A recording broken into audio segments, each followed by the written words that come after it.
I'm having a conversation with Hector Cardenas, who leads our operations practice. I'm enthusiastic about this topic because we find many clients in the distribution business, for which there are many in the NetSuite space, have a model that we can generically call consignment inventory. The power of consignment inventory is the idea that you are perhaps a selling organization. You have a mechanism for doing fulfillment out of your selling organization, but you have suppliers who are willing to front inventory to you without you necessarily buying that inventory. And then the idea is that when the selling organization sells that inventory, sells it through, an obligation to the supplier is required. And the power of that model is that the suppliers are effectively financing the inventory, giving them stock. And then how do you actually do this? Now, there's multiple ways. And Hector wants to bring forth one way that he did this for one of our clients that are in the wine industry. Hector, did I frame that correctly? Yeah, that's right. I'll round out the details as I go through and just ask any questions as you're listening. I think that's good. So good to start. Just again, we're talking about consignment inventory. We created a solution to help customers handle these challenges that you'll see. So just as a bit of background, so our organizations, right, they're often, like Marty was saying, holding and distributing inventory for vendor partners, right? So they have a partner in the environment, they like to hold their inventory and they want to distribute it, they want to sell it, right? And they're doing this on a consignment basis. And there's some challenges that happen. And one of the first challenges is properly costing the inventory. You want to cost it correctly. And at the same time, you want to create appropriate billing, right? Vendor billing for this. And you want to make it so that it doesn't interrupt the normal flow of your operations. You want this to feel just like anything else. Someone orders something, I simply just fulfill it. I don't want to be bothered with all of the things that we may need to see because it's not a regular, right, purchased inventory. So those are really the challenges. And here's a little bit about the setup for some considerations that you might want to think about. The organization has some consignment obligation. The organization, their agreement with the partner is, hey, I'm going to hold this for you. I'm going to hold your inventory, and not just hold it. I'm going to know how much you have, right, at all times. I'm holding it. I'm responsible for it. So they're holding it until they fulfill a customer order. Oftentimes, they need to keep it in a separate location. This particular scenario is for, like Marty said, is a wine business. And there are strict rules about how you hold wine, how you distribute wine. They're all kinds of rules around that. The other thing, there's a concept here about the balance sheet, meaning that, hey, this is consignment inventory. Well, I do want to know how many units I have of inventory. I don't want to have any financial impact to the balance sheet. I'm not holding any value against this inventory, this stock. I want to know when I do sell, how much I owe the vendor. So I want to create some kind of accrual mechanism. Every time I'm selling this, I'm really accruing obligation to this vendor, and I want to know what that is, what my position is with each vendor at any given point in time, and how I can settle. And we also think about returns. Well, if you're going to sell something, there's a possibility of it returning into the environment. How do the returns get generated and are reflected here? What happens to them? And then ultimately, like, how do I generate bills? Do I do that periodically? How do I settle up with my vendors and then maybe order more inventory for consignment? Set up here. So now customers coming to us and say, hey, look, I want to hold this bailment inventory. And the key thing here is that it seamlessly acts. This is not an environment where we have a lot of NetSuite administrators and skilled people to monitor. This is like a warehouse operation. So low skill, lots of frequency.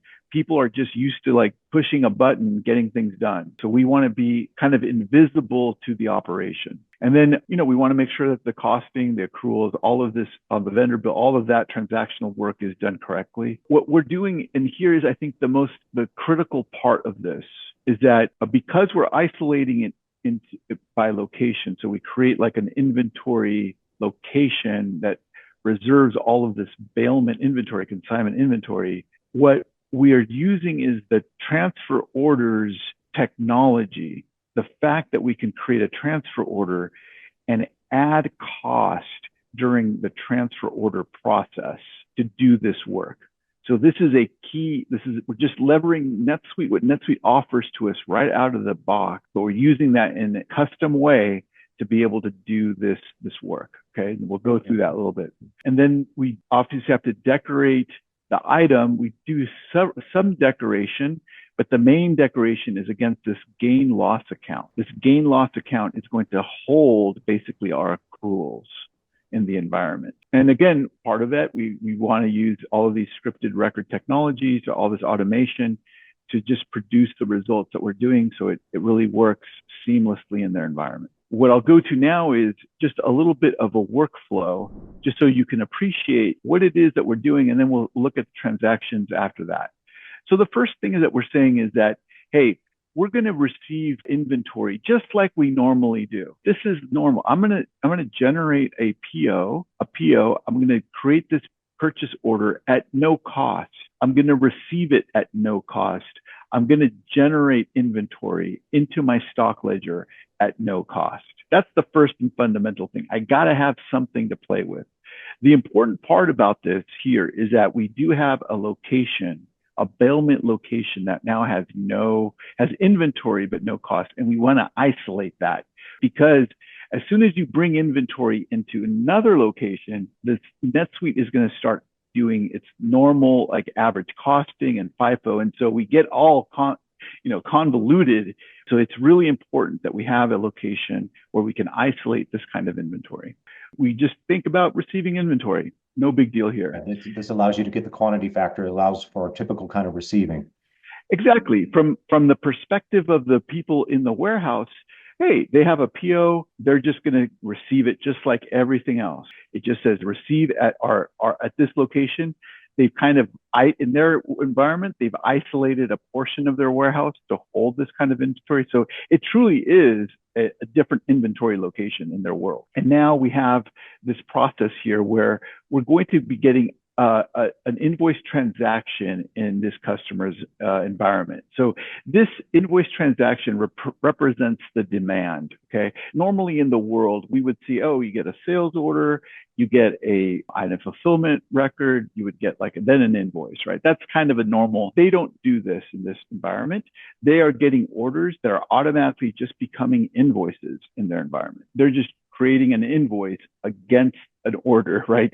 Are they using NetSuite for their fulfillment operations, or are they using sales orders otherwise? They are not. They are not. Do they have a different warehouse system, and these orders are coming in because that typically you would see typical sales orders at least to drive the fulfillment narrative. So tell us more about that. Yeah. I mean, I won't go into too much, but they don't have a traditional warehouse management system, right?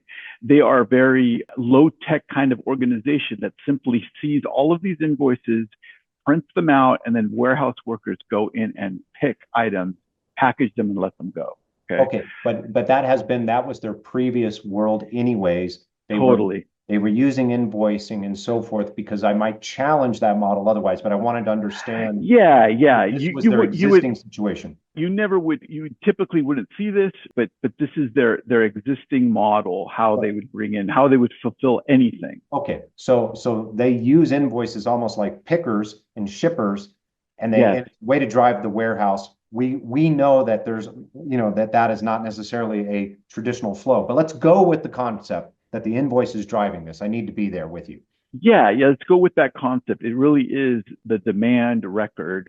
And there is something, because you go, and rightly so, Marty, you're going, well, if this is a demand record, when it comes into existence, well, it's already pulling the demand, right? Like I don't know. I mean, it does. A straight invoice with no sales orders going to do many things. It's going to be revenue side, but it's also going to do the cost side. It's going to decrement inventory. It's a pretty loaded record when it has no sales order. Correct. It's a pretty loaded record, and that is a problem for us. So we had to devise this little solution here to deal with the issue, because we cannot have the inventory being taken at the time the invoice is generated in approved state. So we'll talk about that. So anyway, the invoices come into the environment. And so we detect that there is one of these bailment items against this invoice, on this invoice. And, we also have some purchase price related to this. So we know that, hey, the price for this item has a value here, $10, for example. Because I was going to ask you about that, because I can understand why you did the purchase order at 0, because you didn't want it to have the balance sheet effect, but you need to know what the price of this is going to be for your cost. So is this something that they agreed to with their supplier, and that no matter how many times they bring it in, they just agreed cost is going to be, my obligation when I sell this through will be say $10, whatever you have. Yes, it's a defined cost, and that could be that cost could be just represented on the item vendor cost record. I'm following you. So we have a defined purchase price. And so here, what we do is we see that we create first a user event utility that's detecting this. Mm-hmm. And the purpose of this is to first, it says, hey, I'm detecting I have an invoice. Yep. And I need to unapprove the invoice. I mean, just leave it in a pending approval state. Okay. Right? Because it does nothing for me. It just sits there idly by, right, waiting for me. So what we do then is we look for, what we do is when we detect that, we say, okay, I need to get into action. And the action is I'm going to generate a transfer order for this item. I'm going to take the transfer order and say I'm going to build it for quantity 1. Yep. And I'm going to establish the cost for this transfer order at the purchase price that I have at that point. It's predefined, obviously, so I know what it is. And now I get it. Simultaneously, right, as soon as I create the transfer order, I generate an item fulfillment, and then I generate an item receipt. So I'm doing this. Now, this is a little bit asynchronous. What happens is this script user event fires another scheduled script that will generate these transactions for us. So there's a slight delay in this process. This whole little process has to happen in full before the next step happens, which is this approval step, right? So I take my invoice at this moment, I wait till I move the inventory into the correct location, and then I simply approve the order. Okay. Now, yes, go ahead, Marty. You have a question? No, it makes sense. I think if I'm hearing you right, the invoice in an unapproved state, in some respects, it's almost acting like you're cocking the gun for a shipment. Exactly. And given they're in that already existing paradigm, that's okay. Do they actually start to print off the unapproved ones first because they got to get the paperwork on the floor? Do they wait for this process to run? Well, it's interesting because when we went live, it was like, oh, they're going to be okay. They're going to just do it. They don't need to know. And then it was like, oh, they do need to know. So maybe give me a button. Once you do this, give me a button to approve this, right? Okay. So that, okay. Right. But if anything, what you're doing is you're getting the work ready. Like if you had a sales order, it doesn't matter. This is the way the client wanted it. And it gets you in action to get everything set up right. Exactly. I need to know that I'm good here, right? Yeah. I need to know that I've done this work, because if I don't do this work, then I have a problem. Okay. Right. So then we approve it, and then we get all of this stuff, right? Because it's in an invoice, I get a transfer order link back to the transfer order. So I'm linking up my things. Yep. I'm linking up this fulfillment record to this invoice, yep. Right? I get all my revenue elements. I get my costing elements. Wait, where did the revenue come from? Because on the invoice itself, are you putting in the selling price? Yeah, the invoice is like just the customer price, right? So the bottle of wine. And in their model, then they because there's different models, but in this model, the supplier has agreed to a fixed price.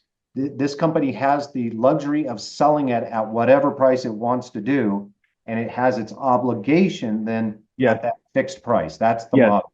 Well, let me say that this is not necessarily specified, because the relationships can vary, Marty. Sometimes the relationship is like you think, which is the cost of this is the price to the customer. The costing is the same. Sometimes that, or it's a percentage, or it's fixed. Yes, right? This is why it's very important to understand the business model and how you do all Yes. this transaction thing. So Yes, I'm just trying to make exactly. sure I'm following you. Okay. Yes. So there are subtleties in here, which with every vendor and the relationship that they hold, and why sometimes it would be, a percentage-based thing, or why it might be like a fixed price thing. Okay. So there's different models for that. What's interesting, what happens here, in the model, and we'll see this in the records themselves, is what you get here on this item fulfillment record. You'll get an inventory in transit, a debit to that account, which makes sense. And then you get this accrued purchase. The reason you get this accrued purchase is because that gain loss account gets enacted. It's using that account because say, hey, where did you come up with this? You're just making it out of nowhere. I'm going to push that into this gain loss account. That was part of just your routing of setting up the gain loss to go where you wanted it on the balance sheet. Exactly. It goes to the balance sheet. So now I have this nice liability that I can use. So essentially my item fulfillment records are little mini obligations. That's what they represent, just a series of obligations that I have to my vendor. And they're nicely packaged because each of them point to one invoice. We also do a custom vendor stamping on the item fulfillment record, so we know that it's this vendor, right? So it makes sense. Helps us with that. The item receipt just kind of closes out the inventory in transit and then puts us into bailment inventory. So we have this. This will remove it from bailment inventory. It'll remove it from bailment inventory. So really, the bailment inventory is just in inventory until this thing gets approved. So it should be zero most of the time, right? Yeah, you would expect that the location of all this that it's trying to go out of should be zero because they should have shipped it through, but it should be able to be explained. Exactly. It should be zero, right? And if it's not, then we look to, hey, what's going on here, right? So we have that. Again, right. And so here, again, bailment inventory goes back to zero. It was at zero. It's momentarily at, say, $10, goes to zero. Now I got nice inventory COGS. I think they just regular COGS, whatever. Yeah, well, it's kind of doesn't know any different because it's just another cost of goods sold because you were able to get cost in through this transfer. Exactly, right. So then the final little piece of this is to say, okay, now I need some kind of scheduled utility or something to be able to drive these vendor bills. Yep. I don't want to bill off of these item fulfillments. I want to generate a vendor bill against this, right? So basically what we do then is we say, okay, we got a scheduled utility, and there's two options here. One option is basically you tell us how frequently you would like, let's say weekly, what day of the week would you like to bill everything out? So some of their vendors say, hey, every Saturday, clean me out. Generate a bill every Saturday for anything that's done. And others say on demand, I just press a button and I generate a bill that cleans us out. And are you basically doing one bill per vendor and you're using lines which are all pointers back to those invoices and those transfer orders? Yeah, we create one line. We know the detail because we have links to all of this. Got it. It's just but you were trying to shape the vendor bill according to your obligation. You had choice over the shaping. You've got the transaction cross references, so you can create the reporting or anything you need to explain that. Exactly. So for every vendor bill, I have all of these records that are stamped that produce this, right? I can absolutely see it. Okay, perfect. All right. So that's the model. The return model, I'm not going to say too much about it, but essentially it is the same thing. I'm just looking at now an invoice that's going to be returned. I either create an RMA or I create a credit memo, and I'm doing the same thing, which when I do this process, I will credit the inventory bailment account and I'll debit now the accrued purchase account. So I'm getting like little positives, right, in my accrued purchase. And then when you do your scheduled utility, you have a choice because you could either summarize it into a future vendor bill or you could use vendor credits, sometimes called debit memos, to be able to get to resolve those, to account for your returns. Yes, I could have done this. I called this the optional utility because I said, look, hey, we have an opportunity to do that. They said, we just put it in with the other stuff. It's so rare, it doesn't matter, right? Because when you're shaping, if you're doing enough business, when you do the vendor bill, you can grab the stuff of the obligations and the stuff that are the opposite of the obligations, and you can summarize that. You've got all the Exactly. We got all the linkages, so this isn't really needed, but we thought it might be. So here we have this optional utility, right? All right. Awesome. So that shapes the conversation. Let me transition now to the actual records. Okay. So this will help you see this. The thing, I'll just show you what I've created so that you could appreciate it, Marty. Creating them is sometimes always like you gotta set everything up. So I'm going to just show you the records themselves. So this is an invoice. You notice that this invoice is already in an open state, an approved state. And so it already did its work. Yep. Again, when we're generating this, we have the cross-reference transfer order, and we have an item this item is a bailment item. We know it is. We've decorated the item attribute. Bailment is true. So we know that we're working with the bailment item. We know what vendor is related to this item because there's one vendor associated with this item. Okay. That's how we set up this thing. And then the other aspect, like I was talking about earlier, was in this item setup, this is bailment. You also need to know, say the pricing of this, but you also need to see this gain loss account, which we're pointing to this bailment accrual account. Yeah, it totally makes sense. So we're all in there. So great, we have that. So as we generate this, we're going to see this transfer order that gets picked up, right? And you can see that we have an item on this transfer order. There is a quality about the transfer order, which is not on this form, but it's to use the transfer costing here. You have to mark that as true. But you do get a transfer price now. So we go ahead and got a transfer price for this item. That's what you had to calculate in the script. You had to go back to the item, look up the item defined value, determine what that will be to plug that in. Right, to plug this in, right. So we plug this in, and now we move to our item fulfillment. So our item fulfillment gets stamped. You'll notice, again, it's going to have a cross-reference to the invoice. We get this item, we get impact at this. So again, inventory in transit, and now you can see that it's hitting that gain loss, which is this bailment accrual. Yep. So that's the real trigger here for this to work. It completely makes sense. And then the item receipt just takes it out of inventory, out of in transit, and puts it into inventory. Yep. No big deal. I think I get the essence of the whole application. I can also see how the utility could be. Can you show? Do you actually have a vendor bill on this one? Okay, great. Let's see how you shape those. I think I could generate the vendor bill. Let me see here. Just hit that. Right. It's got, right now it has a number of bailment transactions that it's going to produce. It does it in the background. I'm not sure how long it'll take as a sandbox, but we'll see. Might take a second. Let me see if I could pull up an existing one, Marty. Yeah, it's actually marking them. You'll notice that this number down here is going down. So we have a script. That's the queue of work. That's the queue of work, right? And this was kind of a testing thing, and I think I spent too much. Here's another one that I produced earlier, right? So intuitively, I can see what you got to do, and of course, I could see it doing the work. But that's great that you're tying it out, and you can actually see what your obligation is, even though you haven't got it over to AP to get it easy to set up. It's sitting in the bailment accrual account.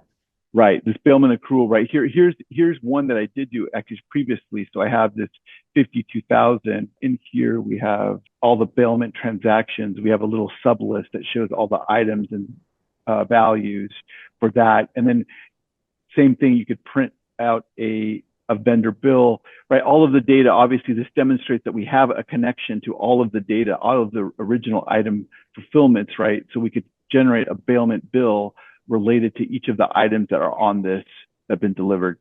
Now, they only wanted a very limited amount of data on here. Of course, we could get anything that was on the invoice, the end customer, right, the dates, all of those elements. We could group, do anything we want to against this because we have all of the connections in the database, right? So that's a nice feature of that. And so it's to us, it's a very straightforward utility, right? At this point, just go ahead and generate bills. So that probably is about all of the elements that we have time for, Marty. We spent most of our time here. Let's conclude. I can see all the building blocks here. The powerful innovation was your ability to think about how to use the transfer order and the fact that you wanted to isolate out the inventory to allow for some control and isolation and reporting, plus then you wanted to use something to trigger the proper kind of timing to put it in action, I can easily see a model that if we were in sales orders, we could do something very similar to make all this come together. Great innovation on trying to use the transfer order gains and loss area for what is called transfer pricing. For many organizations that don't ever have transfer pricing, you're using it very powerfully. Yeah. This is awesome, Hector. I can't wait to help people understand this. Is there anything more you want to share and before we conclude? I think we're really excited about that. Thanks, Marty. We hope you found these insights helpful. If you're ready to get more out of your NetSuite investment and unlock untapped potential in your business, start your journey with Prolecto. Contact us today.